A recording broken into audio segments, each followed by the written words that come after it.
going to ask you a question. Okay. As we do this. Start when you're ready. So you talk about your barber clientele. Yeah. Name some of the most notable clientele you've had. Man, I mean, there's this guy who travels around the world and sings a song called Beer Never Broke My Heart. I ended up cutting Luke Combs a few years ago, and the funny thing is you didn't even know who Derek Lunsford was when he walked in the door. And then when I went and checked his Instagram when he left, I was like, what? I have days where I will overthink the shit out of anything. I mean, I do it even with like haircuts. Like, I'll do a haircut. Everybody in the shop will think it's a great cut. The person I did the cut on will think it's a great cut. And I'll be like, that's shit. You experienced something pretty traumatic at a young age. It's almost like if that wouldn't have happened, as traumatic as it was, you might not be doing what you're doing today. Welcome to Barbells and Bourbon Strength in Stories. I am your big, bald-bearded, barbell lifting, bourbon drinking son of a bitch, Sean. And joining me today is Pittsburgh Dave Peters. How's it going, guys? What's up, Dave? Welcome to our home. Yeah, man. This is Dave, a cool setup. Thank you. I appreciate it. I've put a lot of work into it. And this custom table was just made sick. for me. Yeah. Eddie, thank you, brother. Appreciate you. Shit, I might need one for the barber shop. I got business cards. Seriously, I'll give you some business cards. Dude, I'm serious. I love this kind of stuff. Yeah. Dave, you're known for being one of the elite barbers in the city. Okay, Yeah. That's what your identity is. But, we've spoken a little bit, and there's a lot more to you. You have a story that led you to the point you are in today. I do want to talk about barbering. Yeah. It's fascinating to me. I know you're very skilled, and it takes, special skills and tools to do so. But I want to mainly more talk about what led you to this point. This podcast is more about who the individual is rather than what they do. Yeah. You experienced something pretty traumatic at a young age. And I've been thinking about our conversation that we had the other day leading into today. And it's almost like if that wouldn't have happened, as traumatic as it was, you might not be doing what you're doing today. 100%. I agree. Having something like that significant happen to you in your life at a young age, I mean, it changed everything for me. I mean, I went from having both my parents to just one. Yeah. And we're going to get into some more detail about what that traumatic incident was. Yeah. But, I admire the fact that you're open to talking about this stuff today. It's not easy to sit here and be vulnerable about that stuff. There's signatures all over the shelves behind you with the people that have done exactly what you're doing today. So I do respect and appreciate that. I do want to step back into your childhood and start at that point. Yeah. Because our foundations are built there, right? Yeah. That kind of is the start of who we become as an adult. So where did you grow up? I was born in Pittsburgh. When I was about a year and a half, we moved to Jacksonville, Florida. Nothing exciting really happened in my life at that point. Then we moved back to Pittsburgh, like the beginning of first grade. Okay. And then that's where all the fun stuff started happening for me. I got to be back in Pittsburgh, being a Pittsburgh Steelers fan, Pittsburgh sports fan in Jacksonville. You don't get to watch them. I mean, during like the early 90s, the Steelers weren't the Steelers. Right. And Jacksonville just got their football team, so the church that we belong to, our pastor was the chaplain for the Jaguars. So there's guys that are coming in, like these football players, like I met Tony Bazzelli, Mark Brunell, like these guys that are like huge NFL players, but me being from Pittsburgh and my dad like pounding in my head like Steelers, like me being 4 or 5 years old, I didn't care about these big dudes Right. because they weren't Steelers. Yeah. And my dad's like, let's go say hi. And I'm like, they're not Steelers, Yeah, Dad. right. But they're wearing the wrong colors, Dad. Yeah. Now, Pittsburgh Steelers travel well. Oh, Like, man. I'd probably more so than any other team, I would say. 100%. Right? But, yeah, we were definitely those annoying Steeler fans. So we lived in this community where you could have flagpoles. So we had an American flag, and then we had a Steeler flag. Salute to the most two important things. So you were in Jacksonville for a very short time, then you came back to Pittsburgh. What Yeah. was life in Pittsburgh back when you came back? So both sides of my family are from here. So my mom's family, I have a crap ton of cousins. So on my mom's side, I have 46 first cousins. Yeah. What? Yeah. So, see, cousins. My mom's the only one that had one kid So how many other, like, who has the most kids, in my mom's family. like, couples wise? Like, who has the My most? Uncle Chris and my Aunt Audrey, they have 9. Oh my God. Yeah. The oldest at one point was like 20 something, and the youngest was like 2. That's a hell of a range. Yeah. Like, and I have cousins that have had kids, and like my one cousin, she had a kid when I was 10, and her daughter is like grown and a nurse and like has a house. It's so crazy to me. I mean, I guess now that I'm 34, like it's more normal, but Sure. like I remember being like 10, like that was like the first kid that any of my cousins had. So you had a it was, large family. massive family. Were you close to all of them? Like, was that like families like a very important thing to you guys? Yes, when I was younger. Obviously, like as I've gotten older, starting my own family, having my career and stuff like that. I'm like that distant family member outside of like my immediate family. I'm still close with like obviously my mom, but that'll be something else I talk about, how like my family kind of shifted when my grandmother passed. My grandmother was like the glue of the family, and it's kind of like my mom's siblings, like they all stay, like my uncle and his wife and their kids all stay together and stuff like that. So it's just like not the same. I mean, we're doing something for my grandmother's birthday this August, like in memory of her. But I mean, it's hard. I mean, 46 people, 46 just grandkids, and then all the great grandkids. I mean, it's hard to get everybody together. Yeah, I can imagine. So you had, your parents were together. What was your family life like? Honestly, towards the time of my dad passing, my parents were going through divorce, and actually the day that my dad died, the final divorce papers came. Yeah. So my dad died thinking he was still married to my mom. Wow. Yeah. Why? I mean, what made them go towards divorce, if you don't mind delving into that? Just like, I mean, my dad had an affair. I mean, that's what failed his first marriage as well. I have an older brother. Me and him, we don't really have a relationship. So I didn't meet my brother until I was 28. Okay. And we tried having a relationship, but we're so opposite, just like upbringing and everything. And then he has like some built up issues about what happened with our dad when he was a kid, and it's just there was like a lot of stuff that he was told that wasn't true, and some stuff that he just wasn't made aware of. And hearing it from me, I don't think he believes the effort that our dad actually put into trying to see him. And he wasn't willing to like hear my mom out. And I don't know. I mean, it is what it is. I mean, if I see him, I'm not going to be like weird about it. Sure. But I mean, we tried having a relationship. You're just different people. Yeah. We're completely different. Like polar opposites. Yeah. Yeah. The only thing we have in common is we like sports. That's it. Okay. Outside of that, nothing else. Nothing. Well, anyways.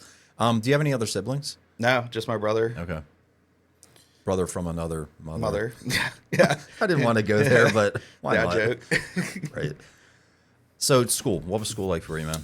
Man, I went to Woodland Hills. Probably one of the coolest schools to go to. The amount of like NFL players I went to high school with. Obviously the biggest one that graduated the year before me, Rob Gronkowski. Yeah. Having home ec with him was wild. Like, and people are always like, what was he like? And I'm like, literally what you see on TV. Like, that's genuinely him. Like, he's a bro. Like, yeah. I think my favorite part about the home ec class I was in my junior year was we had Rontez Miles, who played for the Jets as well. He was a captain for their special teams, and he was like a big recruit. I forget what happened where he lost his D1 offers, but I mean, getting paired up with him and Rob for like home ec, like, man, everybody was fighting who got to be with Rob the week that we did steaks because he got extra portions because of Rob. But at the time, you don't know they're going to be famous. I mean, yeah. Or did you have an idea? Oh, did you really? For sure. I mean, like, if you go back, you can look online. There's pictures of Rob, like, lining up where he's, like, on his knee, on one knee, lining up against someone from Central Catholic, and he looks like twice the size of the kid. Damn. And I remember, like, the recruiting process, like, when he did his official signing day and stuff like that. I mean, like, I've never seen a kid have so much hype around him. And I mean, dude was like 6'7", 6'8", like, He stood out. yeah, everybody knew he was going to the NFL. Okay. I mean, it was just like, and just like, I mean, Ron Tez, everybody knew he was gonna do something crazy. And then, I mean, I remember Miles Sanders, he's years younger than me, and I remember hearing stuff about him when he was in like 7th grade, like my senior year of high school. Like, they're like, there's this kid, like, he probably could have played varsity like in 7th grade. He was that good. Well, Pat McAfee, I went to Plum. Yeah. And he graduated, I think, 4 years after me. Mm-hmm. So he wasn't in school at the same time as me. So I didn't know who he was. But, you know, apparently he's a big deal now.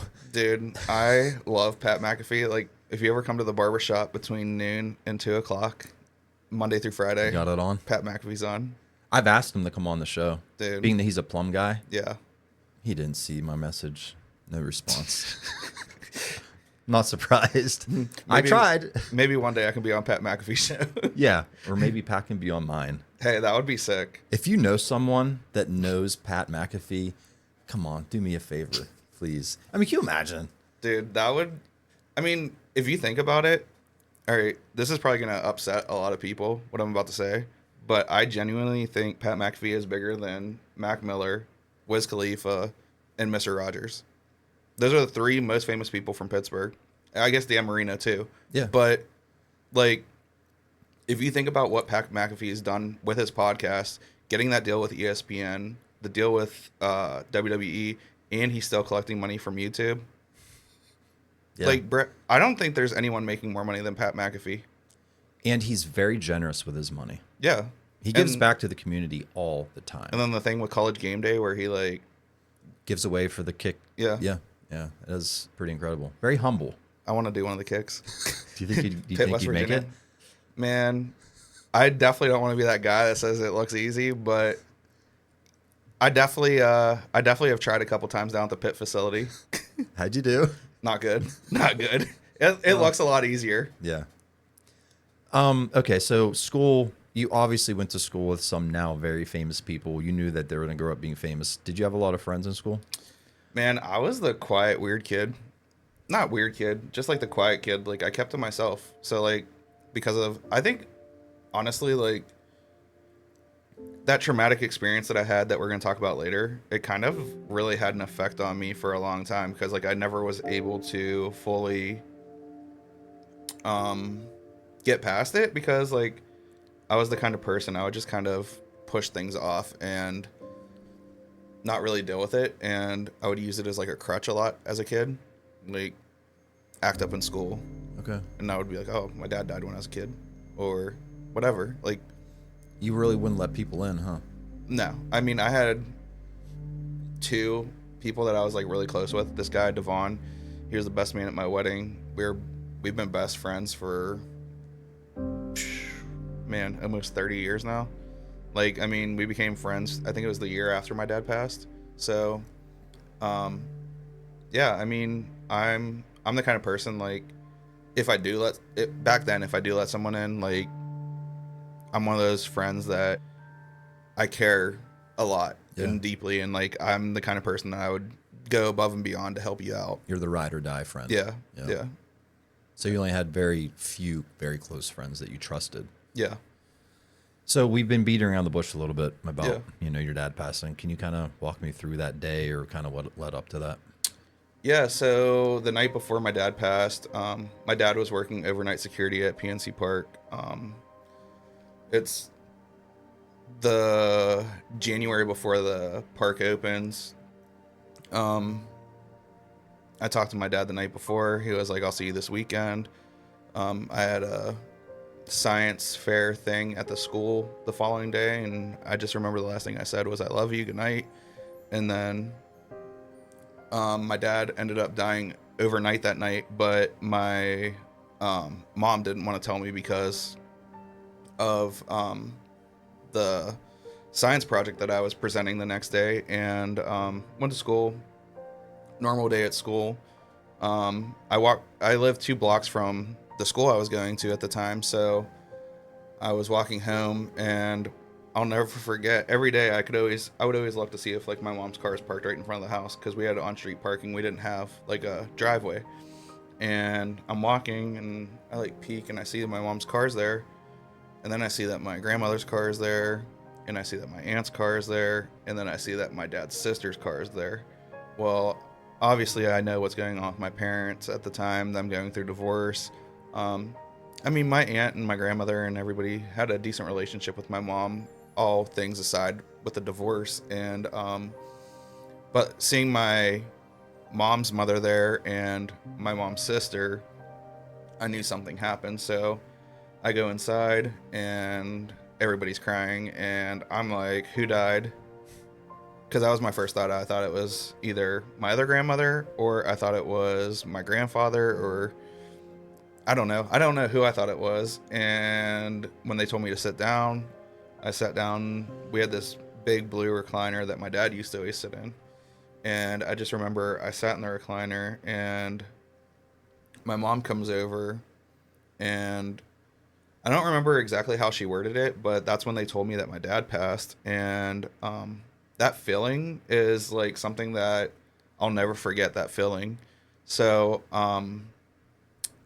I just felt like, have you ever seen the movie Inside Out when like the character sadness where it's just like everything just like all emotion just like goes out of the character? Yeah. That's really how I felt. I felt blank. Like that's the only way I can describe it is like I just felt empty, blank, and like time stopped. Like it's the weirdest feeling. And the only time I've ever experienced that feeling other than when my dad passed, I had kidney surgery in 2001 and or 2021, and they put into an IV because I had to be awake for the procedure. They put fentanyl and something else, and that's the only time that I've ever felt like numb like that, like emotionless, like Wow. because I was telling them before this procedure, I'm like, I'm anxious, I'm nervous, like I don't want to do this, even though I know the surgery is to save my life. Yeah. And as soon as it was like instant. As soon as they put it through my IV, blank. Wow. And that's the only thing that I can compare that feeling to. So after that day, Mm-hmm.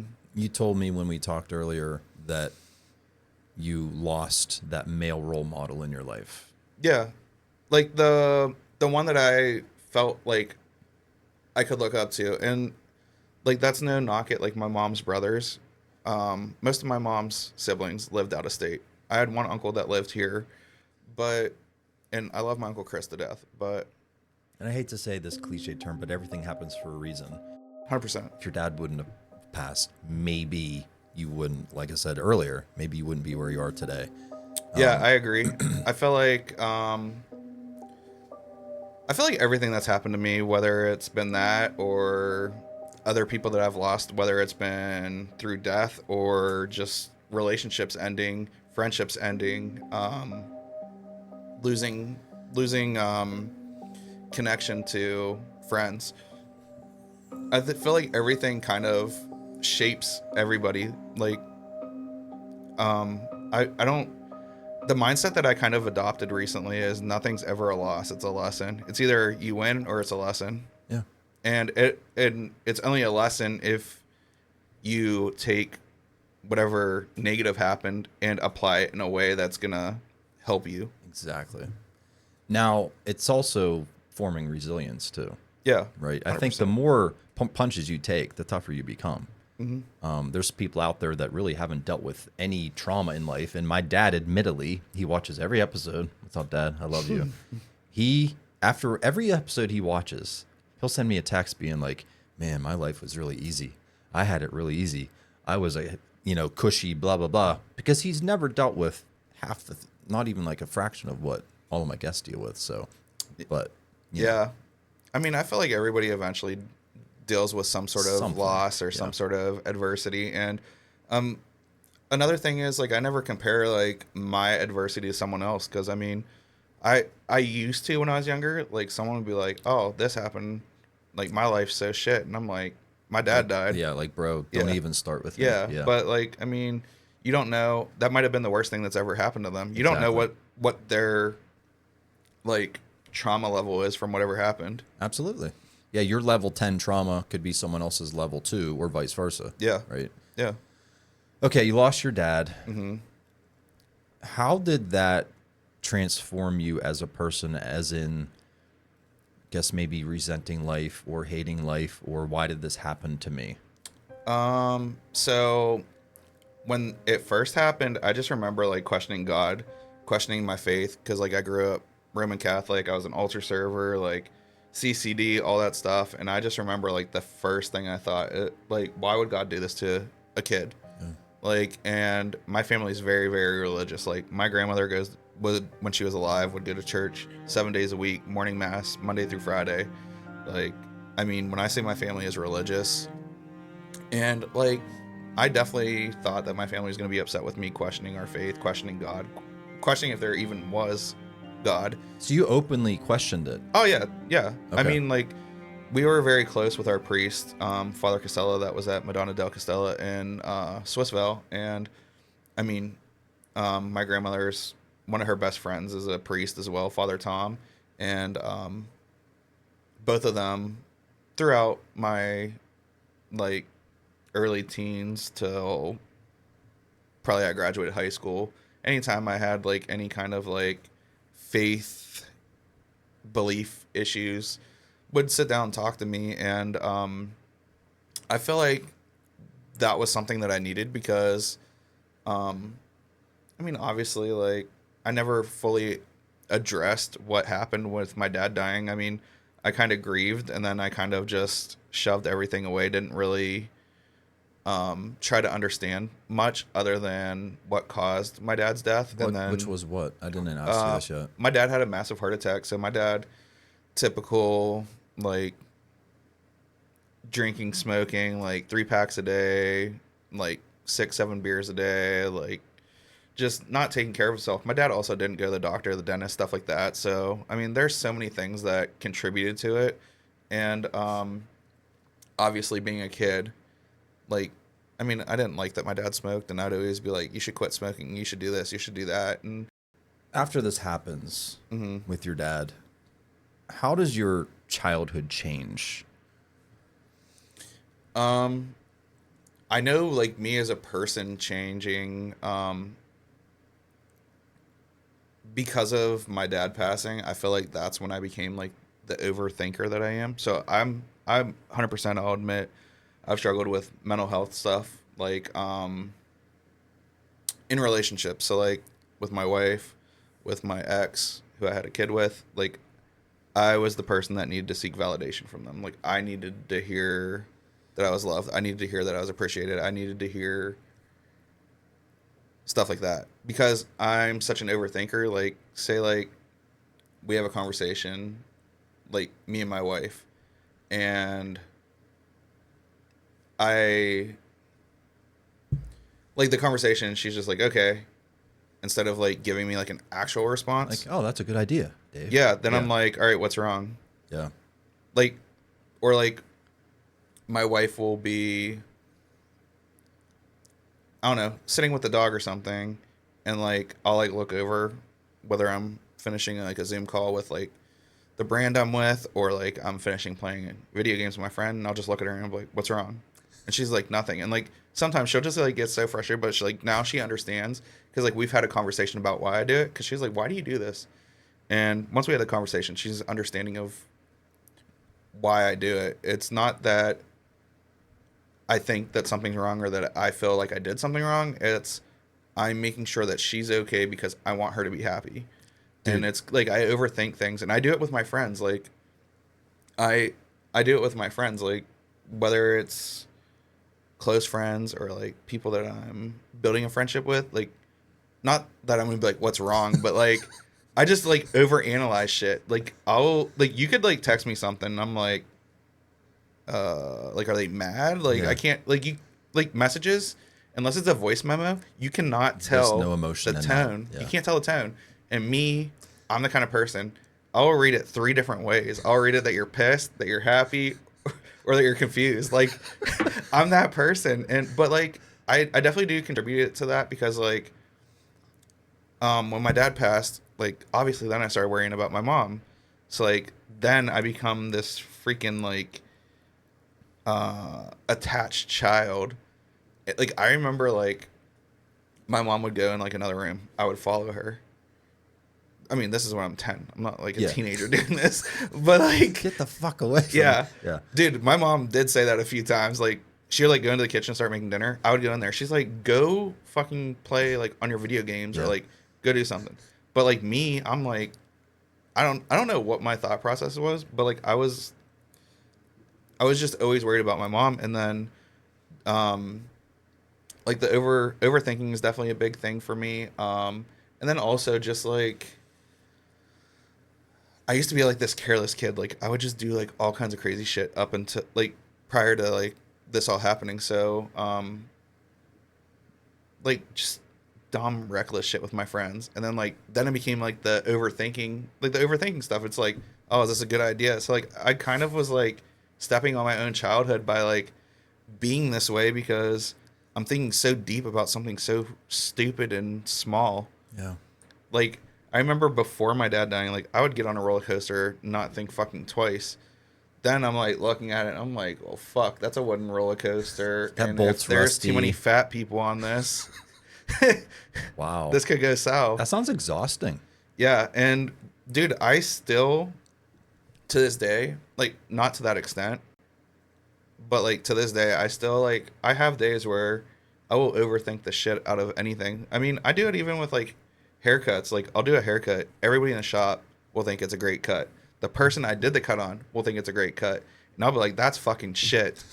I was like, I could have done this, this, and this, or I'm like, or I could have done this. But yeah, I mean, I don't really like. I mean, like my clients that I'm like actually close with, and like the people that work for me, like the barbers that work for me, they kind of know how I am with that kind of stuff, like because I've like talked to them about it.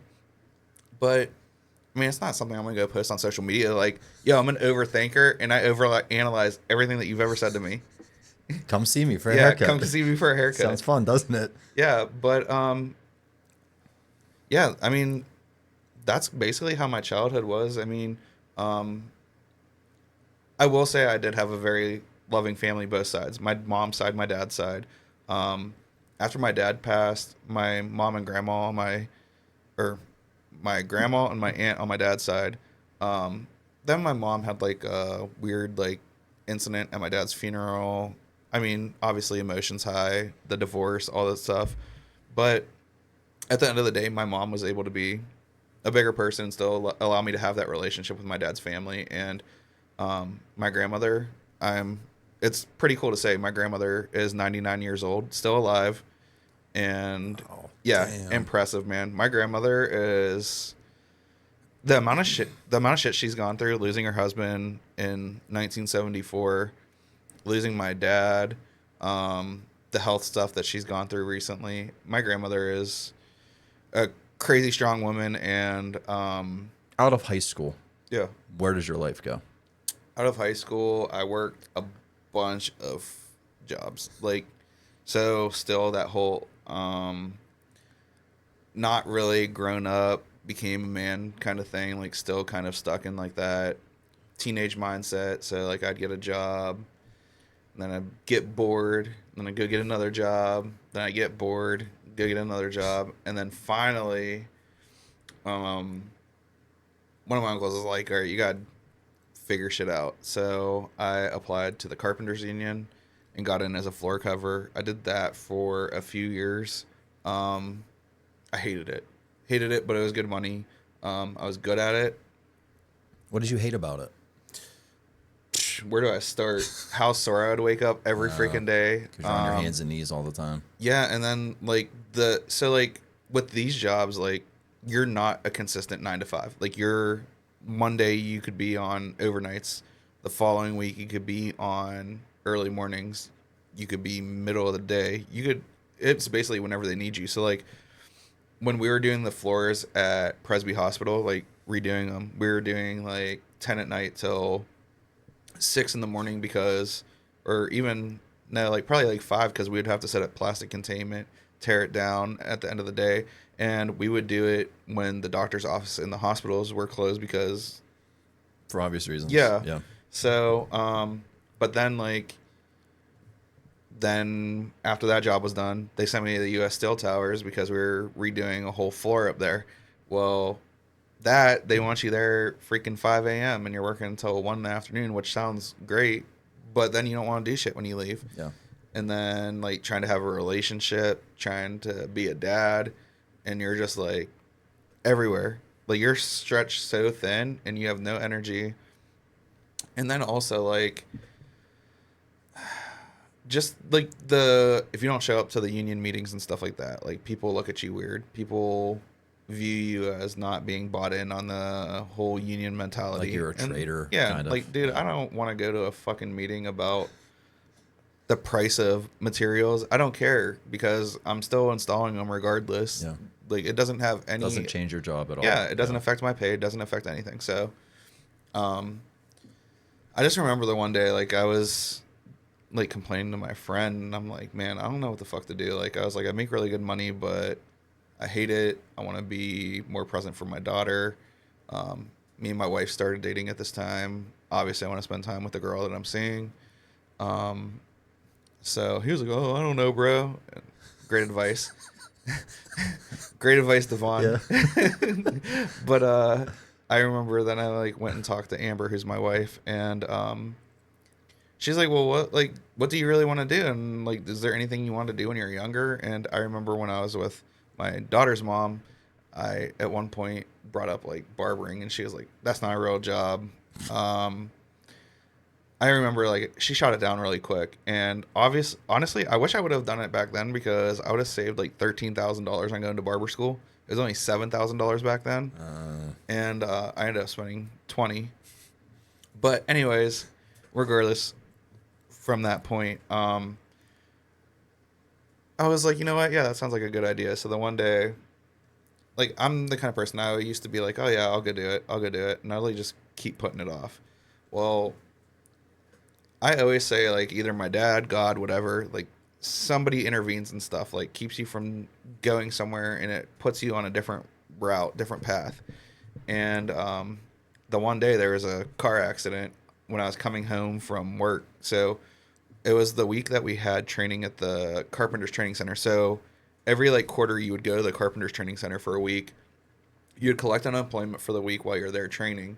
And it's like basically like your apprenticeship, like you're taking a class, learning a new skill set. Then you're going to the job site and applying these new skill sets on top of the other bullshit that the journeymen feed you. And tell me how you really feel, Dave. The bad advice that they feed you too. God. But I just remember like there was an accident, and I'm just sitting in this standstill traffic, and I'm coming up to the exit for the right before you go into the Fort Pitt Tunnel, like coming from like the airport. Mm. And I'm sitting there, and I got to cross like 2 lanes of traffic to get off this exit. And I'm just sitting there, and I'm like, do I sit in this, or do I fucking just find another way? Well, I go, and then there's another road blocked off. So it takes me up Steuben Street, right past the barber school. Mm. And I see it, and I remember the conversation I had, and I like slam my brakes, pull over, and get out, and I go like knock on the door. They're literally closing for the day. And the lady's like, can I help you? And I'm like, yeah, I'm interested in signing up for barber school. She's like, come back Monday. I was like, I can't. I was like, I explained my situation, the Carpenters Union, my custody situation as I'm going through child support and custody court at this time. And she's like, all right. So she sits down with me. She gives me basically a 5-minute version of what barber school is like. And me at that time, very reckless with a lot of decisions. And I was just like, all right, where do I sign? Sounds great. Yeah, sounds great. Sign me up. And man, honestly, I think that was the best decision I've ever made in my life. Like I definitely think I've made a lot of stupid decisions, more stupid than good ones, 100%. Yeah. But barbering is something I say barbering saved my life, changed my life. I mean, it's the best thing that's ever happened to me, and I always say like I wish I would have found it sooner, but I don't think I would have appreciated it if I wouldn't have had shitty jobs and wouldn't have went to the Carpenters Union and did the physical labor and all that stuff that came along with me not resenting it, because like 100% I was like, if barbering doesn't work out, I'm going right back. Yeah. I mean, easy money in a sense that you don't have to be smart. Like, you can be dumb and put in floors. It's literally matching a pattern. Yeah. And I mean, there's so many ways to get the right cut and stuff like that. Like, it's pretty hard to fuck triggering up. floor installers right Dude, now. It's really not that hard. Like, to an extent. If you're doing rolled carpet, get someone else. I'm not doing it. But Right. if you want like carpet squares, you want LVT, VCT, all that stuff. Yeah. Like, all day I was doing that. Now, when you walk into a place, do you start That's the first thing I judging do. their floors? Oh, that's the first thing. That and haircuts. So when you walked into our house, how's our floors look? I honestly didn't look at your floors. I put them in. That's why I'm asking. Oh. You know They what? look Don't great. even They look don't great. even look at them. When They you look walk great. out, just I don't want to hear it. No, the thing that I notice, honestly, like if I look at like a floor, is just like if there's like a gap. Like, I'm not like, oh, like the pattern isn't laid properly. Like, I just look to see like do the seams line up right. Like, that's all. Look, if you're happy with how that looks, I think they look great, Hey. Dave, and I don't really give a shit what yeah, you think. yeah. So, I mean, all joking aside, you went into this barber school. They were Yeah. closing down. This lady gave you 5-minute spiel, Yeah. and you said, "Sign me up." It was probably to the point where, how can it be any worse than what I'm doing now? 100%. Right. Also, like, my thing was like the point that I was in my life. Like I said, I was going through child support court. I was going through custody. Me and my daughter's mom at the time weren't on good terms. And like at that point in my life, like I moved back in with my mom. I'm 26, 27 at the time. I'm like, what the fuck worse could this do?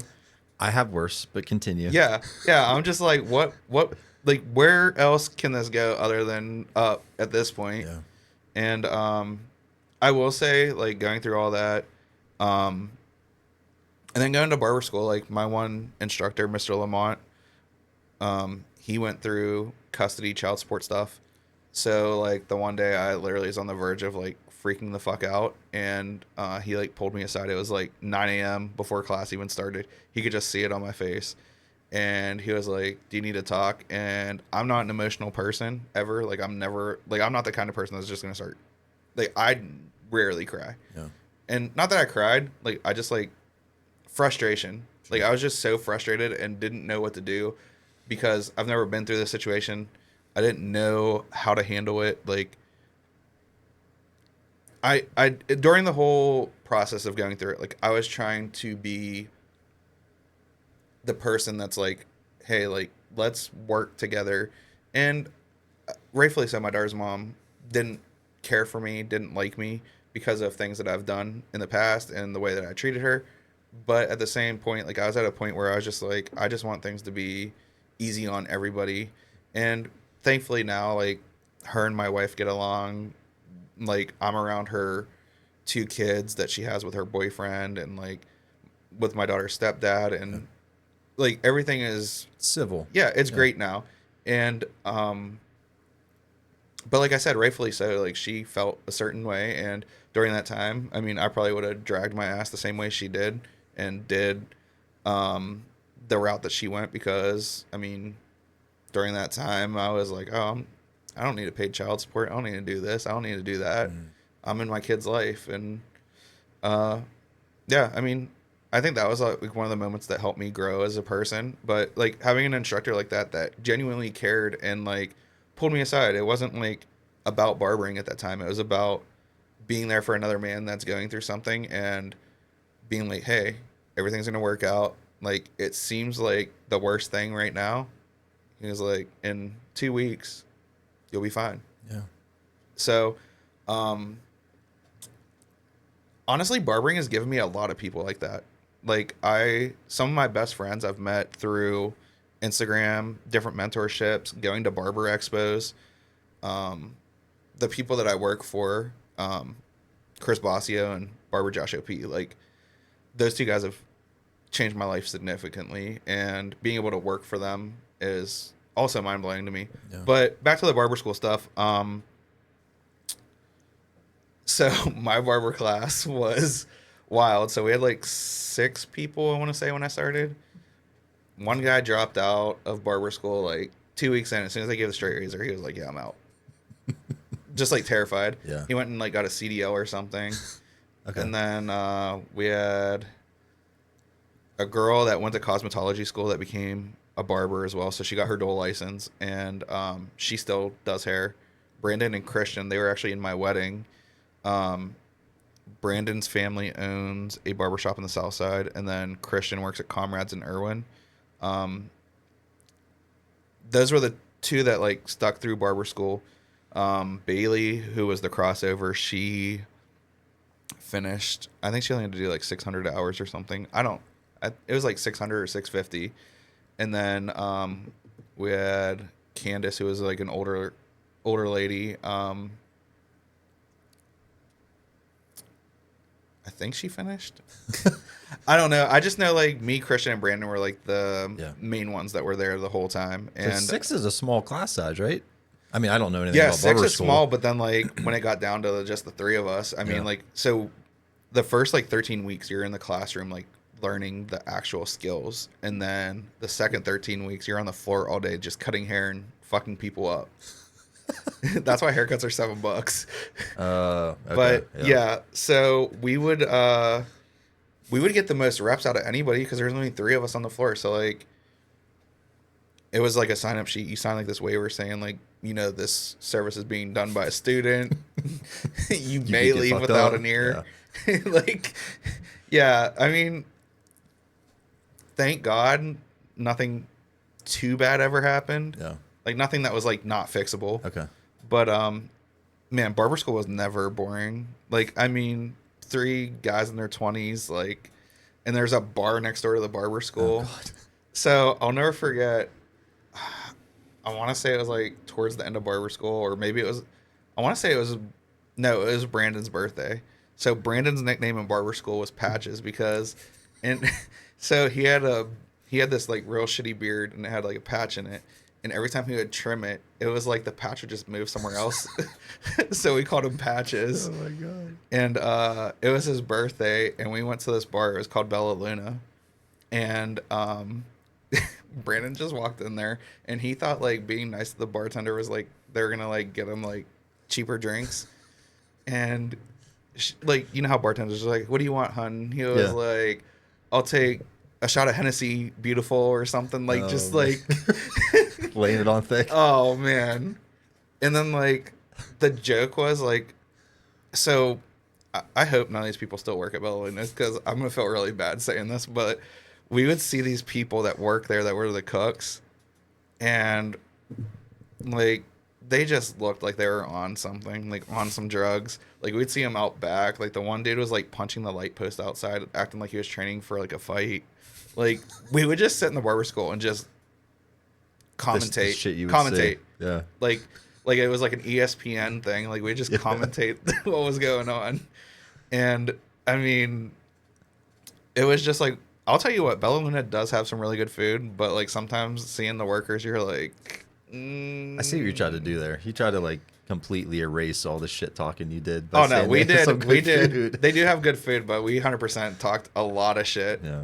A lot of shit. But yeah, barber school was Sounds definitely like a good highlight. time. Oh, it was a highlight during some of the roughest times of my life. And I mean, to this day, I don't talk to Brandon and Christian every day, but we have like an Instagram group where we send each other fucked up memes and like just like funny barber stuff that we see, or like it's just like that's how we communicate. Like we don't have to have like full blown conversations. Yeah. And like we try to get together at least like once a year, as often as we can, because like me and Brandon both have kids. Christian doesn't. Christian needs to get on it. Yeah, Christian, come on. He needs to find a girl first. Oh, yeah. That's usually how it starts. We try to get together at least once a year. Like I said, those are some of the guys that I'm the closest with. But then after barber school, worked in a couple barber shops. Wasn't really... I had like... Man, I like kind of always had like a vision of like what I wanted to do. Like I knew I wanted to have a barber shop. I knew I either wanted to be on my own or have a barber shop. I worked in a few barber shops, And the best one I worked in was Comrades in Irwin. Greg was a man of very few words. I don't know if you know Greg Henderson. He's the owner of Comrades. Dude, I don't get haircuts. Greg's a great dude. Man of very few words, like I said. I'll never forget, like, I was still relatively inexperienced when I started working at a shop. And the one day, I'll never forget, he, like, walked in the barbershop. I'm, like, finishing up a haircut. I thought the haircut looked great. Greg just walked by and goes, "So that's what we're doing today?" And just kept walking. And I'm like, I was like, what? So, like, me, the overthinking, like we were talking about, I let it go. And then, like, Friday, when the next time he was at the barbershop, I walked to the back. I was like, "What'd you mean that's what we're doing today?" He's like, "Oh, I don't remember." Was it bothering you like the whole Dude, week? it bothered me all week. Like, I like would ask the other guys in the shop. I was like, "What did he mean by that?" And they're like, "I don't know." Why don't you go ask him? Yeah, yeah. But man, I mean, that was a good place for me because one, I learned a lot from the experienced guys that were there. It showed me what kind of culture I wanted for my barbershop. Even though, like, the owner wasn't always there because he had 2 locations, he would bounce between them. Greg kept the same culture, and the expectation was known what was expected in the shop. Good customer service, good haircuts, and no profanity, like keeping it family friendly because you don't know if a single mom to bring their kid in or what, and you want them to feel comfortable in your establishment. So seeing how Greg ran his barbershop and how he built his team really influenced me heavily on the experience I wanted for my barbershop. But after that, me and my wife decided to move closer to her family because at that time we were living in Monroeville to be closer to where my daughter's mom was. I don't remember if my ex moved to Moon at that point or we moved to the North Hills. I don't remember what happened first, but anyways, that stuff happened. And then when we moved out there, I was still trying to drive to Irwin from Ross Township. So I was hopping on the turnpike in Gibsonia and going all the way to Irwin. I did that for like a week, and then I was like, I went to Greg and I'm like, "Hey, I don't know what to do." And he's like, "I'm not telling you that you can't work here." He was like, "Figure out what you want to do. Let me know." He was like, so I found this place. They had like private suites, and I toured and another dumb decision, signed instead of, I should have just went and did a barbershop from the jump. My rent for the barbershop now is roughly what I was paying for this like suite that's probably this size. I've heard of them. I think Maria and her friend were planning on doing that, and it was like $2,000, $3,000 a month. Yeah. It is a terrible business move unless like you genuinely don't want to worry about employing people if you don't want to work with someone else. Like terrible choice on my end. And my mentors, Josh, who I work for, Josh would never straight out come and say like it was a dumb choice. I mean, he would just be like, if that's what you want to do, like I wouldn't do it, but like boss, I'll never forget.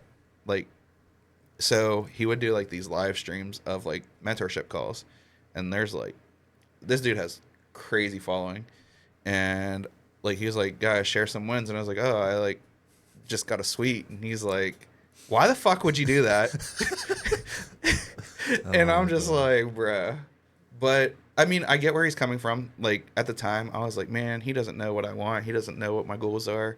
Like, you just thought it was like a stepping stone to get you where you want. When to go. Realistically, it put me back 2-3 years because I stayed there that long and then did the barbershop. When I could have done that, already had a filled shop, which now I'm just filling the chairs at my shop. So I just hired 2 more people. So it was me and Theo when you guys brought your son. Mm-hmm. Now I have Asan, who just finished barber school on Friday, and then I have Isaac, who is moving from Columbus to come work for me. Damn. Yeah. But in that time, it gave me the chance to really build my clientele in the North Hills area, which I could have done it a lot quicker. Like I said, if I would have just had a barbershop, a storefront where people are like, oh, what is in this place? So you talk about your barber clientele. Yeah. Name some of the most notable clientele you've had. Man, I mean, there's this guy who travels around the world and sings a song called Beer Never Broke My Heart. I ended up cutting Luke Combs a few years ago, and honestly, I feel like that was one of the moments that really like changed my life. And it wasn't like it wasn't even just cutting him that changed my life. It was like the conversation, like realizing like these guys are just normal people. Cause like I was so nervous. Like when I tell you I was nervous to cut his hair. So I'm gonna tell you how this all went down that day. So it's the day of a show. Me and my wife have tickets. I'm like, I'm gonna cut hair until 1 o'clock. We'll head down and have a good time at the concert. Well, that morning, so the night before, I put something on Twitter because he posted his recap of the show from Detroit, which was like the weekend before. And this dude has millions of followers on all platforms. I just like where you quote the thing and you can put like a caption. And I was like, you look rough. You should hit me up for a haircut. Like, not thinking this dude's going to see it. Sure. Like, I've talked so much shit on Twitter and never have gotten a response from anybody. Right. And he didn't respond on Twitter. So I was like, just going about my day, going about my life. Like, I never said that. And then I wake up, go to work, do my first client. I get a notification. It says this dude, Ethan, is trying to message me. Like, you have a message request from Ethan. So I go and check in. And it's like, hey, my name's Ethan. I'm the tour manager for Luke Combs. Luke saw your tweet, and he was interested in having you come down to the stadium. So me, the overthinking, I'm like, no way, this is Luke Combs' manager. This is somebody trying to be funny. So I go to Luke Combs' Instagram, and I start searching this dude's name and who he follows. Once you know, it's him. So before I even respond to this, I call my wife freaking out like a little kid that just met like their favorite athlete. Right. I'm like, Amber, I was like, Luke Combs' tour manager just messaged me. He wants me to come cut his hair. She's like, what did you say? And I was like, I didn't respond. Dumbass. Yeah. So she's like, all right, let me know. So I like don't even think about the clients that I have scheduled for the rest of my day. This is 10 a.m. So I respond to them. I'm like, yeah, what time do you want me there? So they tell me a time. And then I'm immediately like, fuck, I'm booked the rest of this afternoon. So I like call every single client. And like, if you don't answer, I'm calling you 3 more times because I'm like freaking out on the inside right now. So one of them like texts me. He's like, hey man, what's wrong? And I was like, nothing's wrong. I'm about to go cut Luke Combs. I was like, I have to move your haircut. Every single person that I messaged or talked to, I was like, hey, for me inconveniencing you, your haircut's on me. They're like, I appreciate that, but no. They're like, go cut Luke Combs. That's fucking sick. So they were very understanding. Yes. So, mind you, I'm also a person that likes to show up early for everything. Yes, I know. Yes. So, dude, that was nothing compared. I'm normally like 30, 45 minutes early. And they were like, yeah, be here at 2 o'clock. Me and my wife got down to the North Shore because I was like freaking out about like there's going to be traffic. So we get to the North Shore. We park over by like CCAC until it got closer to time because they were like, hey, Luke's doing sound check. Get here at this time. Pull up to the media gate. And I literally got to park next to like the tour buses and stuff. That's not even the coolest part. So I get my stuff out. His head of security comes out to meet me at my car. I'm like getting my barber stuff. He was like, hey, I have these all access passes you guys have to have on. No matter where you guys go in the stadium, like you have to have this pass. So he escorts us through like the Steelers like administrative offices to this doorway where there's this big like poster thing on the wall with like 4 security guards standing there. And it's Luke Combs and it says, Luke Combs, welcome to Pittsburgh, or like Pittsburgh Stadium Tour. I forget what it said on it at this point. And it's like hitting me. I'm like, oh shit, I'm about to cut Luke Combs. And then the worst possible thing happens. We get to the Steelers locker room where I'm getting ready to cut him. Obviously the doors are shut. And they're like, hey, Luke's already like 15 minutes behind on sound check, so we're just going to have you stand here. So I'm standing there. I have my barber bag, my ring light, and my wife is like talking to me. And I'm just like, I love you, but can you shut up? I'm about to throw up. Like, I literally felt like I was going to vomit. Yeah. And then they finally opened the doors to the Steelers locker room. He has it like all decked out with like, he has like a TV that he has like Call of Duty on. He's playing Call of Duty. He has like his own couch that they bring in. He had another TV that had on whatever golf thing was going on at that time. And me, I'm like setting up, and like he just like looks over. He's like, "Hey man, how's it going?" And like I'm just like, "Good." But dude, when I say it was one of the coolest experiences, like once he like sat down in the chair, asked him what he wanted, it was just like two normal guys in the barbershop. Yeah. Like I'm like, I like joked because I was like, I told my wife, I was like, I'm gonna do what I do to everybody and be like, oh, so what do you do for work? So that was like the first thing I did once I like kicked him up, and he's like, oh, you know, just playing in front of 70,000 people tonight.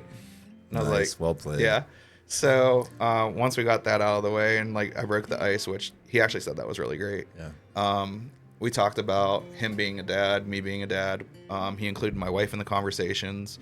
And then I asked him, I said, like, what have you done to like maintain like normalcy in your life? And he was like, well, I had a house that I was secluded from everybody. And he was like, it wasn't me. So he's like, I sold the house. He's like, me and my wife moved into a normal neighborhood in Nashville. He's like, I walk my kid through the neighborhood. And I'm like, well, like, don't people bother you? And he was like, when you're accessible and you're not gated off from people, he was like, they treat you not like a caged animal. And that was like one of the coolest moments, like hearing him say like how normal he wants his life to be. And he's like, I'm just a bro. He's like, I'm just a bro. I'm a normal guy that has a cool job. He's like, I have the coolest job. And he was like, why? He's like, I still have to do honey-do stuff. He's like, I still have to do stuff when my wife asked me to. He's like, I don't get a free pass. So it was cool, like, hearing that conversation. And then I'll never forget having a Jack and Coke with Luke Combs, Diet Jack and Coke. And that was one of the coolest moments, having a drink with Luke Combs. Like, I don't have any pictures of it. I don't have any videos of it. I just have a picture of after I cut him and, like, him sitting in the chair. And, I mean, just that alone, like, was payment enough. And he still insisted on paying me for the haircut. And then they upgraded me and my wife's seats. So we were, like, in, like, the bowl area. He upgraded us right to the guardrail. And they, like, the craziest part, they assigned, like, a security person to us. So, like, if me and my wife had to go to the bathroom, or if we wanted to go get drinks, security was escorting us. And then we had the visiting team locker room that they turned into a private bar area for just me and my wife. So there was, like, a toolbox that had, like, alcohol. They had, like, the big coolers that you see in the stadiums. One was beer, one was seltzers. And then, like, we had our own private bathroom, which was the referee locker room. Damn. Dude, it was... So you were a celebrity for the day. It was... Yeah, and, like, he didn't have to do any of that. Like, he could have just had me cut his hair. Like, all right, enjoy the show. Instead, he was like, hey, we're going to take care of you guys. Like, he was like, if you guys want to go out to the merch table, go get whatever you want before we open the stadium. I think that's one of the coolest things about this story. I mean, there's a lot of them. But the fact that someone of his stature gave a nobody, no offense, a chance to cut his hair. He could have called in, you know, some fancy barber from Italy to cut his hair, right? But he chose a small town guy with, you know, really nothing to back up his credentials. Yeah. And just treated you like royalty. Dude, and then, like, everything, like, just leading up to that was just, like the award that I won the year prior to that and stuff like that. Like, just the stuff that has happened to me in my career. Like, when I got into barbering, I would never thought of being the first barber to win a national award for a magazine company, or for me to become the team barber for the University of Pittsburgh football team, or cutting Luke Combs, or cutting Pittsburgh Pirates, Penguins, Steelers, professional bodybuilders who won Mr. Olympia and the Pittsburgh Lunsford. Classic. Yeah. And then he's going for the Triple Crown, which if he wins the Arnold this year, he's the first bodybuilder to ever win all three in 1 year. Yeah. And I had no idea who he was when he came in. Oh, really? He was just some big dude. Dude, so that's a crazier story. Not crazier, but it's a crazy story. So, like, I don't take appointments over the phone. So I get a call from a Florida number. He's like, hey, I'm looking to make an appointment. And I'm like, okay. Normally I'm like, hey, this is my booking link. Like, go book online. Well, I don't know why, but I was just like, all right, cool. Like, when are you looking to come in? And then him and his video guy pull up to the barbershop, and I see this guy who's absolutely massive, and then a guy with a camera following him. And like me, I haven't had a haircut or anything in like weeks, and I'm just like, great. So I have no idea who he is. I didn't ask him until pretty much like after the thing. Like, I saw the video guy, and I'm just like, okay, like. So after the haircut, I was like, are you like, you seem pretty important. He's like, he's very humble, very nice guy. So, I was like, what? I was like, obviously you do bodybuilding. I was like, he's like, yeah. He's like, I won Mr. Olympia, like, and he's like, I'm going for, a trophy here. He's like, I'm competing here. So we were just like talking, but like, the conversation before it even got to that, we were talking about like, self-fulfillment, like in your job, in what you do, how you're building your legacy, like self-fulfillment and legacy and purpose are huge pillars in my life ever since becoming a barber, because I've surrounded myself with mentors who, that's what they preach. Not even preach, that's what they teach. They want to guide people to finding that, whether it's in barbering, whether it's in real estate, whether it's in something. It, like Bossio, his whole thing is he's there to help you, whether you're using barbering as a way to get to a point to where you're doing what you love, or if barbering is what you love. And Josh, his whole thing is more like the mental aspect side of it. So like small actionable items. So like atomic habits, basically that's what he's teaching you. Mm-hmm. Like small habits that make you 1% better, or increase what you're doing by 1%. So basically me and Derek just chopped it up about that, being a dad, making our daughters' lives better, leaving a legacy for our kids. And man, I think that might have been one of the best conversations I've had with anyone. Like, that's I would awesome. Say him and Luke Combs were probably two of the best conversations I've had. And the funny thing is, you didn't even know who Derek Lunsford was when he walked in the door. And then when I went and checked his Instagram when he left, I was like, what? Yeah. And then he hit me up Thursday before the Pittsburgh show and was like, hey, I have 3 more guys that need cut. One was Matt Grego, some dude from Brazil who's like this world-renowned posing coach, mm-hmm. and then his videographer. Okay. But man, everybody was super great, super nice. I don't think I ever want to cut in a hotel bathroom again. I'm definitely going to find somewhere else to cut next time, especially if there's bodybuilders, because it was tight. I can't imagine. It was so tight. Like, it was a cool experience, but I think I am past cutting. Yeah. At that point in my career.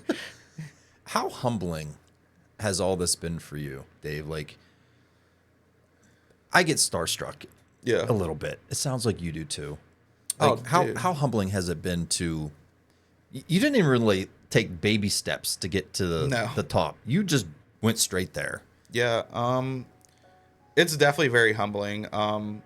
The fact that I've had like athletes or like famous people find me just through searching online, because my shop comes up #1 in Google for what they're searching, or like them doing enough research to genuinely care about what the reviews on Google say, or seeing what I've done through social media and stuff like that. It's very humbling. I mean, and then like not even just that's humbling, but like humbling as in like I've retained a lot of the athletes that I've cut. So like I think one of the like coolest ones that I've cut, I mean, there's so many guys, like Jason Zucker comes to mind. I mean, very respectful of my time all the time. Like, he knows like how my schedule was, and he's like, look, if you can fit me in, he was like, I appreciate it. He was like, just let me know what you got. He's not like, don't you know who I am? Yeah, I mean, Jason was always very like respectful of whatever I had going on, and like I remember the one time like I had my daughter, and I was like, I mean, I can get you, but I was like, I'm gonna have my 5-year-old. I was like, he's like, dude, he's like, that's fine. He's like, she can come, and like my daughter is a big Penguins fan, so like I was just like, just warning you, she may freak out. And she was so excited when he came. He signed a jersey for her, and my daughter was so heartbroken when he got traded. But Jason is such a good guy. Like the conversations me and him have had, I would cut his son Hendrix when he was still with the Penguins, and he would bring his daughters, and just like a great all around guy. But I was his barber for the 3 years he was in Pittsburgh. And then another guy that I feel like I have a really great relationship with is Bailey Falter. He's a pitcher for the Pirates. Bailey has sent me countless teammates. I know Bailey loves not being in the spotlight and just kind of doing his job, and that's it. He loves not being famous. Yeah. But he has sent me countless guys. The most notable that he's sent me, Jared Jones. I cut him right before his surgery. Jared's a great guy too. Hopefully, he'll be back. Yeah. I think he liked the haircut. I think his fiance did too. Yeah. But yeah, I've cut him. Tommy Pham. Yeah. Jared Triolo. Yeah. I cut the head of player development for the Pirates, John Baker. He actually won a World Series with the Chicago Cubs. And then like Steelers wise, I mean, like I know like we're talking about me, but Theo, who's worked for me for a year and a half, he is building quite the collection of Steeler clients. So it started with him cutting Cam and Connor Hayward's stepbrother, and then their stepdad, and then they referred Connor to Theo, and then Connor has referred Skylar Thompson, Corey Trice, Beanie Bishop was in last week. Darnell Washington was supposed to come, but something came up. But on top of that, so I've been focusing a lot on the education side of my career with the barber industry, and I was the team barber for Pitt for 4 seasons, and beginning of my 5th season, I don't want to say I was falling out of love with being the team barber. It was just becoming a lot because I worked 6 days a week in the shop, and then I was doing a day at Pitt, so I didn't have free time. So when my daughter was in school, or my daughter would come to the facility with me and she would chill in the players' lounge or whatever the hell she was doing, eating all their food. But it was a great time period for me. Like I built some of the best relationships with Coach Narduzzi, the players, guys that work down there. Pitt treated me absolutely amazing. I mean, filled passes when I would ask for tickets to the game. I wouldn't even have to ask for filled passes. It was just they appreciated what I was doing, and they always wanted to provide top like experience for my daughter and wife. So so many people I could thank for my time at Pitt. The guys that got me in down there, Johnny Patrician, local Pittsburgh Central Catholic boy who put me on, and but yeah, Pitt was a great experience, but I got to the point where, like I said, I was falling out of love with being down there, and it became more of a chore and not something. Not that I wasn't enjoying it. It was just like, it's like, oh man, like it's Monday again. Yeah. So I brought Theo down, and I'm like, before I even brought him down, I'm like, are you even interested? Like, I was like, I want to keep this in the shop. Like, I was like, I don't want to just give it to somebody. I was like, I feel like you've earned it. I was like, you've been cutting Connor, you've been cutting these guys, like you don't freak out. Yeah. I was like, if you're interested, I was like, I would love to take you down there. Just see what you think. See what everybody thinks of you before I'm just like, all right. So my initial plan was like gradually like back off, but things went so well when we were down there. I just kind of was like, in my mind, I was like, I can just kind of hand it over and feel comfortable. So my whole thing is like, I want to make other people around me better and give them opportunities if I'm able to present them with something. And Theo has bought into the whole culture of the shop. He's bought into the mindset that I have of what I'm trying to build. And like he's worked his ass off. I mean, for being 23 years old, he's very mature for his age. He has put in the hours, the time to build himself up to where I felt he deserved it. So, being able to hand that over was cool. I definitely, it's still like new, me not going down there. So like on Mondays, I'm like, shit, like what do I do? What do I do with all this Do time? nothing. Yeah, dude, it's so weird, but it's cool. It's cool to see like everybody welcoming him and him enjoying it. And it's really cool to me to be able to do something for someone like that. Like, I feel like that's a huge thing. Dude, I mean, yeah, the opportunities that have been presented to you, and you're passing that on to someone else. Like, you're not so selfish to be like, no, I need to keep this under my possession because, you know, I'm whoever. Yeah. And you're actually able to just pass the clippers on to somebody else and give them I a chance. I never have felt like I am bigger than an opportunity. And I think that's what people thought was like, that I thought I was bigger than being the team barber for Pitt. Like, I was presented with an opportunity to do this for the Pittsburgh Pirates, and I turned it down because at the point of my career now, like, not that I don't want to be behind the chair. I want to be behind the chair less. So my goal is now to do education and 1-day classes and 3-day classes and hands-on classes where I can make the same amount of money I would make in 2 or 3 days in the barbershop, and I can make it in 1 day or 3 days, but doing 3 Less to 4 work. haircuts. Yeah. 3 to 4 haircuts that take about an hour because I'm breaking down what I'm doing and the system that we're using. I'm also talking about mindset and goal setting and how to grow as a barber.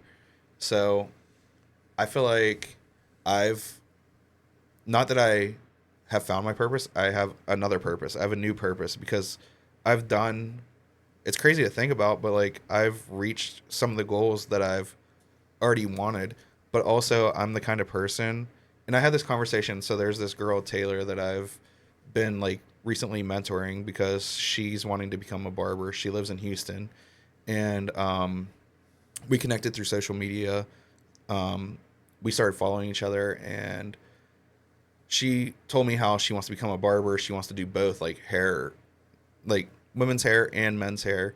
And we were talking, and she was like being hard on herself about like a client that she worked on. And I was like, well, what don't you like about it? And she's like picking apart like how my mindset is. And I'm like, okay.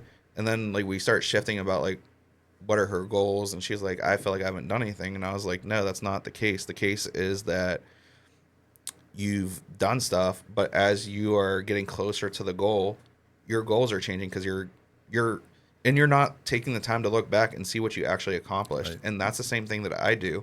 Like, there's days where I'm like, man, I haven't accomplished shit. But then like, bro, you were the team barber for Pitt. You've cut all these people. You have a full clientele. Yeah.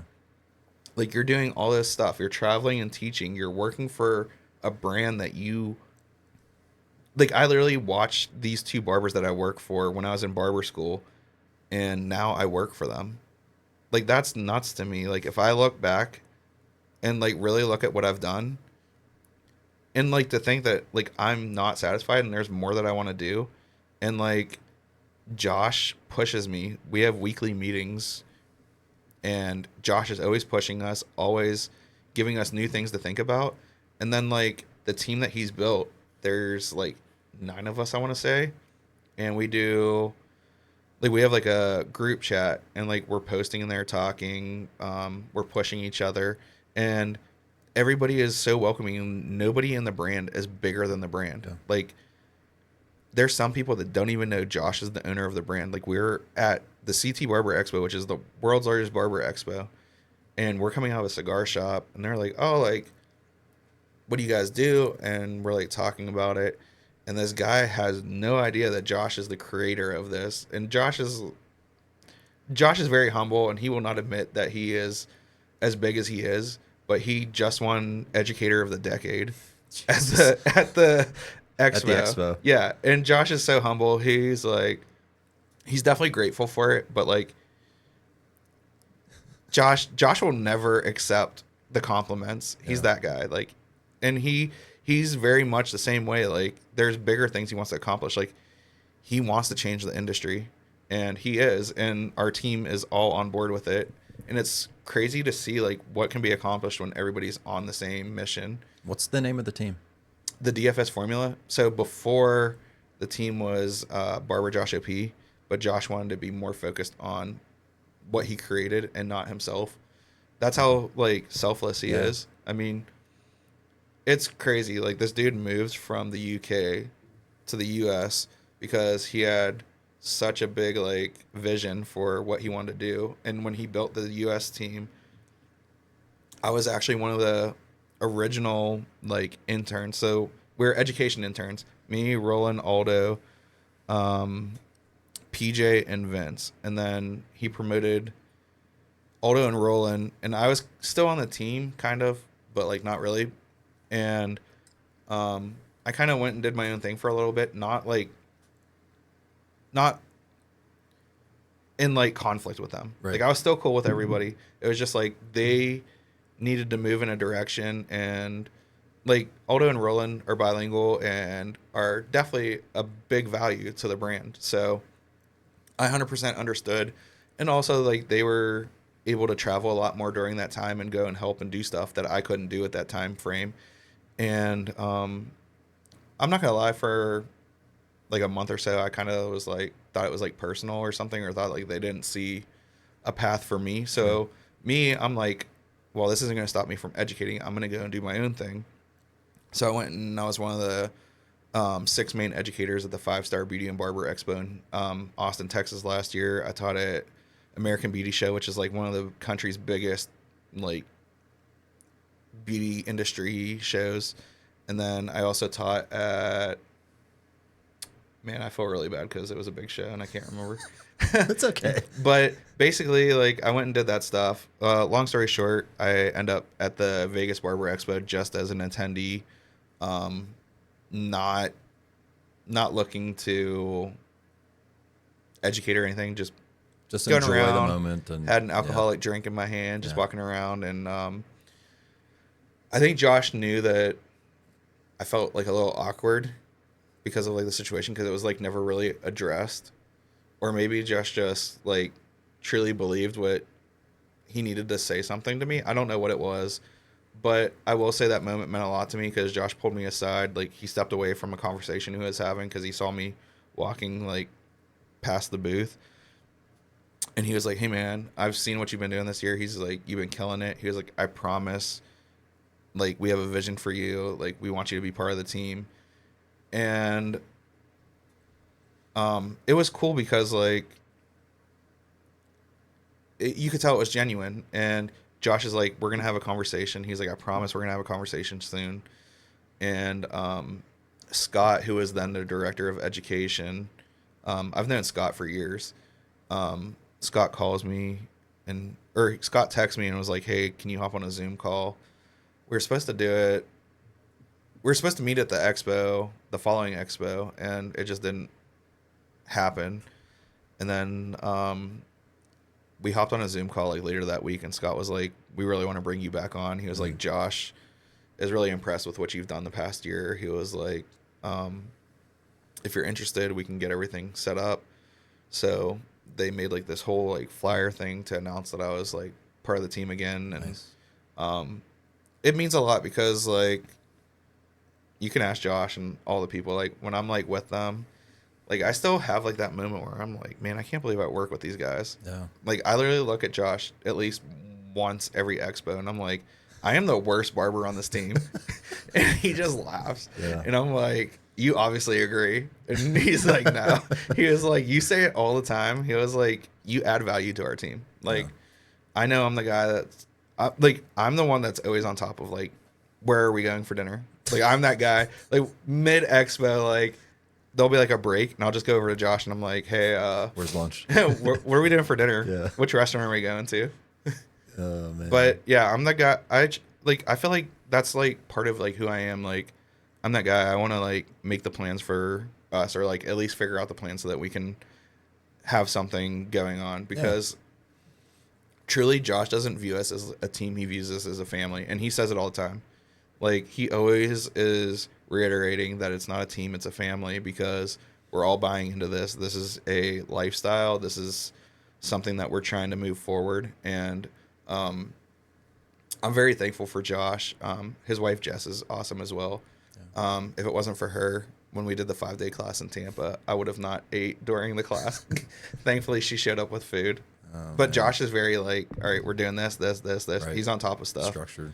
But yeah, Josh is amazing. Like I said, Bossio, he's always been great, and his wife Justine is just as amazing. Yeah. She always looks out for everybody. Man, I mean, there's so many people that could just like go on about in the barber industry that has had such an impact on my life. It's amazing, dude. It sounds like a great community, and like you said, a great family. Yeah, and also I've made some of the best friends, like guys that aren't educators, just people that I've been in mentorships with, that I've built like a close friendship with, and it's pretty cool. I mean, like I said, I would have never imagined any of this when I became a barber. And look at you now. Yeah. Well, I know you had a Jack and Diet Coke with Luke Combs, but yeah, you're about to have a pour bourbon with the host of Barbells and Bourbon, Sean Chaney. What? It doesn't get any better than that, right? So, what looks good, man? Man, this is a tough decision. It's intimidating. It is. I'm not even gonna lie. I don't know what half the shit means. Well, pick something because the bottle looks cool or the name sounds interesting. I mean, they all look cool. That's such a terrible advice. Don't overthink this, okay? We just had this discussion. Did I pick the right one? I don't fucking know. I'm probably gonna die. No, you'll be fine. You did sign that contract before you came on. Yeah. There's not a contract. That's a joke. So he picked. I'm not going to end up at a Diddy party after this. No, we don't have any baby oil in this whole house. Basil Hayden. It's a classic. I think you're going to enjoy it. This is, I'd say, on the mellower side. Good. Yeah, this shouldn't knock you on your ass. I know you have to drive home. You want to put that back for me, buddy? Yes, Thank you. Label out. Label out. Perfect. Well done. Cheers, bud. That's good. I like that. Yeah. It's gentle. Yeah, you could have picked. Bad. You could have picked a real strong one. The ones on the top shelf up there. Yeah, I must pick the smoked maple. Yeah, that's. Ugh. It's like I like drinking straight maple syrup. I like maple, so I probably would have liked it. You probably. Yeah, I mean, if you want to try it before you leave, you can. Yeah. You probably would like it. It's like straight maple syrup to me. Really? It's more of like a sweet. mixer. Yeah. Yeah. You really wouldn't drink that straight. No. But you're a single dad, Dave. Yeah. What's that like? Man. Well, first off, I'm going to say when I found out my daughter's mom was pregnant, I wanted a boy so bad. Dude, having a daughter is the biggest blessing, bro. Like, my daughter is, like, it's like having a mini best friend. Like, a daughter and their father is a different bond. Like, Absolutely. My daughter is very close with her mom and my wife, but my daughter is, I don't know. It's different. It's a different kind of love, man. Yeah. Like, unconditional love. Like, I have 2 daughters. I get it. I don't want to say I've never experienced unconditional love. My mom and my dad, obviously. But, like, me, it's different when it's your kid. Yeah. Like, it's a different love than you have for your parents. And, I mean, my daughter means the absolute world to me. And I think it's cool that she takes an interest in what I do, whether it's sports, barbering. I actually took her to the Barber Expo with me last year, her and my wife. And just seeing the interest she took in it because she knew it means so much to me.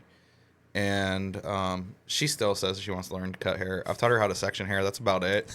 She's like, every time we're at the barbershop, she's like, oh, maybe next time. But, I mean, the fact that she even tries to, like, be interested means a lot. I mean, obviously, I'm not going to be the cool dad much longer. She's about to be 9. Oh, yeah. But you're about to be lame. Yeah. But she's cool. I love it, man. I had the first, like, where she chose a sleepover instead of staying home with us. And I was like, that first time, you're like, damn. Yeah. Like, kind of hurt. She doesn't love me anymore. Yeah, but don't overthink it, Dave. Yeah, I know. My wife, her and her boss are pretty close, and she has 2 daughters. One's 6. Aubrey, she calls me bro. Yeah, she doesn't call me David. She's like, tell bro I said hi. That's what she told my wife yesterday when they went to go see Stitch. And she has another daughter, Abby, and she's the older one. That's the one. My daughter hangs out with both of them. But what's Abby's name for you? She just calls me David. Oh, yeah, she's cool. But my daughter, she had a sleepover with them, and actually cut my wife's boss's husband. Okay. So it's cool because like I actually know them, so like it wasn't weird like for my daughter to sleepover for like the first time she did a sleepover when she's been with me. But yeah, it's cool like because like I guess I never really experienced it because when my parents separated, I was only with my dad like every other weekend. So like all my friends were back at my mom's. So I didn't really know like what to expect with this whole situation. Like my daughter has a bunch of friends obviously from school and didn't really have any where we're at. So it's nice that my wife's boss and her kids include her and stuff. And actually the day that we talked, I was at Urban Air for one of her friends' birthday parties from her neighborhood where my ex lives. And like my daughter has friends from softball and stuff like that, but it's nice that she has some over bias now. Yeah. But yeah, my daughter, she being a dad, I feel like saying single dad sounds weird. Yeah, and I know you're married now, so you're yeah. not technically a single dad. Yeah. But So- like I get what you mean. I will say like when I was single, it was definitely more challenging because I would have to like lean on my mom more. Some of my family to like help out with my daughter while I was at work or like whatever. But like I said, my daughter is very lucky. I know this is supposed to be about me, but my daughter is very lucky to have my wife as well. My wife's been in my daughter's life since she's been about 1.5 years. So we refer to Amber as her bonus mom. Mm-hmm. And I mean, Amber, her family, her parents, they all love Ainsley like if it was Amber's kid. So yeah, That's awesome. It means a lot to see that. And I think my daughter knows how fortunate she is. I mean, she loves going and seeing them. And just like my daughter's mom, like her boyfriend's family, like they go and visit his family and they include Ainsley and stuff. Like they go, I want to say, yeah, Hershey Park, because that's where his family's from. Mm-hmm. And they go and do stuff, or like his family will come and like my ex will be like, hey, do you mind if she does a sleepover with them? And it's cool. Super cool. My daughter is very fortunate to have so many people that love her. And like I was going to said, say, even if it's she pretty doesn't cool. appreciate it now, which it sounds like she does, she's definitely going to appreciate when it she's older. Yeah. Yeah, I definitely think I think my daughter does understand how fortunate she is. Yeah. At least we try to teach her. Do You the know best how you can, you know yeah. how kids are. Yeah. The attitude, the not listening. That's a girl thing for the most part. And that's the difference between, I think, girls and boys. Like, boys, everyone says boys are easier. And I think they are. Mm-hmm. Because there's a lot more emotion that comes with a girl. Mm-hmm. The attitude, for sure. Just wait till she's a teenager. Yeah, I got 3 of them. Not looking forward to that. It'll be okay. I mean, there's only so much you can do as a parent Yeah. to, I don't want to say control how your child's life is, but I think as long as she respects you Mm-hmm. and doesn't want to disappoint you, I think she's going to be just fine. Yeah. I think that's one of the main things with being a parent is having that respect of your child. Not fear. Yeah. You don't want your child to fear you, just respect you. Mm-hmm. The last thing I wanted to do as a child is disappoint my parents. It killed me. And it sounds like you're a people pleaser. Yeah. So you were probably kind of in that same boat. Yeah. Right? I definitely have always been that. Like the fear of disappointing. Yeah. Yeah. And I think my daughter has that to an extent, but also she definitely has that like don't give a fuck attitude too. Well, yeah, kids have free will, right? Yeah. They need to learn their own way too. As long as it's hopefully not too reckless. Yeah. But yeah. as long as in the back of her mind, she's like, oh, I don't hope my dad's not mad. I mean, I definitely think my daughter's set up for success. I mean, my daughter's mom is a very good person and a great role model for our daughter. And then also, so is my wife. I mean, like I said, my daughter couldn't be more blessed with the support system she has around her. Like, between that and then like my mom, my ex's mom, and there's so many good people around her that's trying to positively influence her. So it's cool seeing That's amazing, man. the relationship she has with everybody. That's awesome. Yeah, Well, we got one more thing to do, buddy. Yep. We have to arm wrestle. Oh man. Oh. Do you want to take a sip This is before we do over. this? This is over. I'm done. This isn't a win-lose thing, This is Dave. definitely a lose. I'm losing this one. Hey, Derek Lunsford, where you at? I want to arm wrestle. No, he's the last person I want to arm wrestle. It's just for entertainment, Dave. I'm going to ask you a question Okay. as we do this. Start when you're ready. Did we start yet? No, I'm just joking. Dave, do you think your dad's proud of you? I sure hope so. Why wouldn't he be? Good point. Right? Yeah. I mean, look at what all you've done. All the lives you've changed. How couldn't he be proud? I agree. All right. Give you a break. I gotta hit the gym more. Yeah. I'm sure he's proud of you. Yeah, I mean, it's definitely something that I think about. Honestly, like, I know this sounds bad, but like, I don't really think about that as much as like, is my daughter proud of me? That's more of like what I want. I want my daughter to like look at me in a way like my dad did everything he could for me. I don't know. I mean, I feel like my daughter always talks about how hard I work, and like the fact that she says that means a lot to me. I obviously didn't always have that trait. I didn't always have the trait of being disciplined and focused on what my job was, and finding barbering and having the support system I have definitely helped me a lot. And obviously being a dad, Sure. you kind of, that responsibility is huge, and you don't want to disappoint or let your kid down. Yeah. Dude, I mean, she's only 9 and she's telling you this stuff. Yeah. That's a pretty good start. Yeah. Most kids don't realize what their parents even do or how hard they work until well into their teens. Also, I want to give a shout out to my daughter. She went, I don't remember what she went today, but she had 5 RBIs in her softball game. Nice. Yeah. Ooh, good job, Ainsley. She killed it today. I'm sure. And sorry, Coach Doug, Ainsley almost took your head off with the ball. Hey, it happens. Yeah. Right? She's been getting better. This is her second full season of softball, so the indoor training's paying off. Nice. So I don't feel like I'm flushing money down the toilet. I've heard some parents tell me they felt like that. Like, I'm like cutting hair and they're like, this indoor training, this like one-on-one training, and like it made me scared when I first like signed her up for it, because I'm like, What thing is a waste of time? some of them felt like it's a waste of time. They're Yeah. like, they could have done this on their own. And it's like, I mean, yeah, but I don't know. I guess it's like anything. Like, you can sign up for courses, and some of them are just a bunch of fluff and bullshit. Well, I think a lot of it is what you put into it too. Yeah. Are their kids really putting in the effort? Yeah. Are your kids really putting in the effort? Don't blame the coaches all the time. Blame the refs. Blame the refs.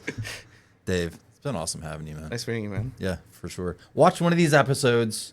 Like the video, because why wouldn't you? Subscribe to the channel, and I will see you on the next episode of Barbells and Bourbon. Peace. That was fun, dude. Yeah, man.